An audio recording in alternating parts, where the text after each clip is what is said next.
Hello बच्चों, let's see this question and here this question say what are the local name of shifting cultivation in Southeast Asia, central America and Sri Lanka. यानी कि जो south East Asia है, श्रीलंका है, central America है, यहाँ पर जो शिफ्टिंग कल्टीवेशन हुआ करती थी उसके क्या लोकल नेम थे।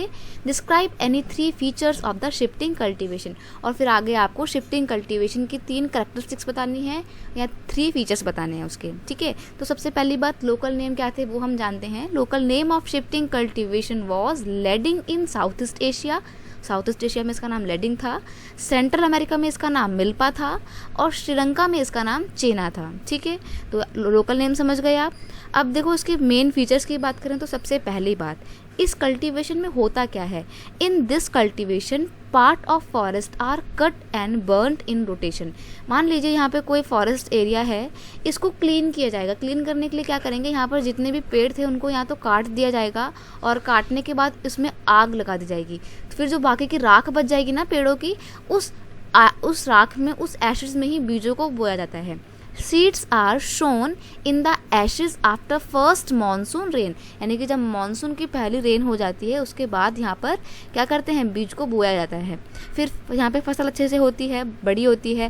Crop is harvested by the October November. यानी कि मानसून की फर्स्ट रेन के बाद जो क्रॉप प्रोडक्शन किया था हमने, जब वो क्रॉप ग्रो कर गई तो अब उसको हार्वेस्ट करने का टाइम आ जाएगा, काटना पड़ेगा। तो अक्टूबर नवंबर तक क्रॉप को जो है वो हार्वेस्ट भी कर लिया जाता है, काट भी लिया जाता है। ठीक है, अब सेम प्लॉट पे लगभग 2 से 3 साल तक खेती की जाएगी। फिर उसके बाद क्या होगा, ये जो पर्टिकुलर जो लैंड था, प्लॉट था, ये अपनी फर्टिलिटी को लूज कर देगा। तो यहाँ पर जो कल्टीवेशन करने वाले कल्टीवेटर्स हैं, इनको कहीं दूसरी जगह पे शिफ्ट होना पड़ेगा, कहीं दूसरी जगह उनको लैंड जो है वो खोजना पड़ेगा। तो ये लोग कहीं दूसरी जगह लैंड ढूंढेंगे और फिर यहाँ पर भी क्या करेंगे, सिमिलरली यहाँ पे भी ट्रीज को कट करेंगे, बर्न करेंगे रोटेशन में। ठीक है, यहाँ पे लिखा है रोटेशन, तो उसका मतलब ये शिफ्ट करते रहते हैं, इसीलिए इसका नाम शिफ्टिंग कल्टीवेशन भी है। ठीक है, plots are cultivated for a couple of year and then left fallow for 18 to 12 years. क्या होता है, जिन खेतों में लगातार खेती की जा रही थी, अब उसकी मिट्टी तो फर्टिलिटी अपनी लूज कर देगी, तो उसको 2-3 साल के इस्तेमाल करने के बाद छोड़ दिया जाता है। ठीक है, कितने साल के लिए छोड़ते हैं, 18 to 20 ईयर्स के लिए छोड़ दिया जाता है। और जो यहाँ पे कल्टीवेशन करने वाले कल्टीवेटर्स थे वो दूसरी जगह पे शिफ्ट कर जाते हैं।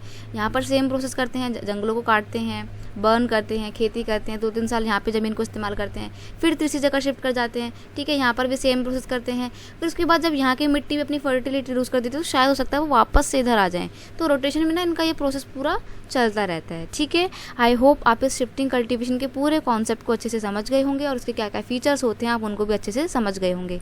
Best of luck.